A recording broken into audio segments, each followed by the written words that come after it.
Hello friends, welcome back to TechGetter Official. If you're trying to open the NVIDIA app but you keep getting the error saying there was a problem, then don't worry, you're in the right place. In today's video, I'll show you step-by-step how to fix this issue in Windows 10 or Windows 11. So first, go ahead and close the NVIDIA app completely.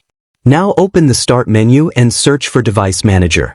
Once it opens, click on Display Adapters and find your NVIDIA graphics card.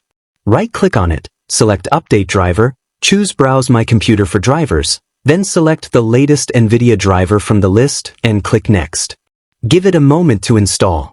Once that's done, try launching the NVIDIA app again. If it's still not working, don't worry, there's one more fix. Close the app again, go to Settings, Apps, Installed Apps, search for NVIDIA app, click the three dots next to it and uninstall it. After the uninstall completes, open any browser and search NVIDIA App Download. Click the official top result and download the latest version. Once downloaded, run the installer, accept the terms, and let it install. When the setup finishes, open the NVIDIA app and choose either Game Ready Driver or Studio Driver, depending on your use. Click Next and then Done. And as you can see, the NVIDIA app is now working properly. If this video helped you, make sure to drop a comment below and subscribe for more quick tech fixes. Thanks for watching, and I'll see you in the next one.